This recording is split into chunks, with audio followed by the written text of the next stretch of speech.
নজরুল বলেছেন, এ বিশ্বে যাহা কিছু মহান চিরকল্যাণকর, অর্ধেক করিয়াছে নারী, অর্ধেক তার নর। নারীরা যে কল্যাণকর অনেক কিছু করেছে, পৃথিবীতে অনেক কিছু করেছে, বাংলাদেশে কি করেছে তার প্রমাণ বেগম খালেদা জিয়া।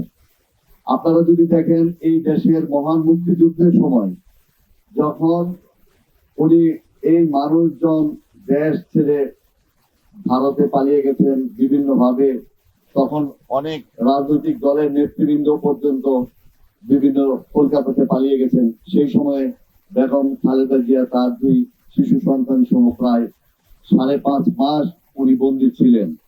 এই দেশের যতগুলি গণতান্ত্রিক আন্দোলন হয়েছে, প্রত্যেকটি আন্দোলনে বেগম খালেদা জিয়ার প্রত্যক্ষ ভূমিকা ছিল।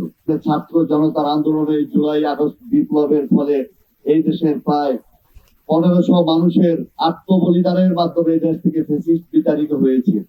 বিতাড়িত হলেও আমাদের গণতন্ত্রের মা, আমাদের নেত্রী, দেশনেত্রী বেগম খালেদা জিয়া এই অসুস্থ শরীর থেকে উনি আর সুস্থভাবে ফিরতে পারেননি। দেশের বাইরে নিয়ে যাওয়া হয়েছে, কিন্তু ওনার শারীরিক সক্ষমতা আর ফিরে আসেনি। আমরা মনে করি এই ফ্যাসিস্ট কোনোভাবেই এই বেগম খালেদা জিয়ার এই হত্যার বা এই মারা যাওয়ার দায় এড়াতে পারে না, কারণ তাকে তিলে তিলে স্লো পয়জনিং এর মাধ্যমে বেগম খালেদা জিয়াকে হত্যা করেছে জেলখানাতে এই ফ্যাসিস্ট হাসিনা। কাজে আজকে উনি আমাদের ছেড়ে চলে গেছেন।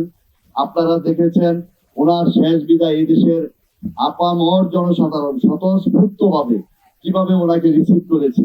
আপনারা আমাদের তারেক রহমানের হাতকে শক্তিশালী করুন এবং ওনার মাধ্যমে একটি সরকার গঠনের সুযোগ দিন, যেন দেশ আর কোনোবার যেন আবার ভবিষ্যতে কোনো ফ্যাসিস্টের কবলে না পড়ে, মানুষ যেন কথা বলতে পারে, মানুষ যেন স্বইচ্ছায় বুক ফুলিয়ে গিয়ে তার নিজস্ব পছন্দের প্রার্থীকে ভোট দিতে পারে, তার সন্তানকে যেন নির্বিঘ্নে স্কুলে পাঠাতে পারে, তার মেয়েরা যেন মানুষ যেন নির্বিঘ্নে মাথা উঁচু করে যেন স্কুল কলেজগুলিতে গমন করতে পারে, কোনো ইফতিজার কোনো সন্ত্রাসী যেন তাদেরকে কোনোভাবে হয়রানি করতে না পারে। কাজী আমি আপনাদের সকলের প্রতি আহ্বান জানাবো, আসুন সকলে মিলে ধানের শীষের প্রার্থীকে বিজয়ী করে তারেক রহমানের হাতকে শক্তিশালী করি, বিএনপিকে আরেকটি বার সরকার গঠনের সুযোগ দেই।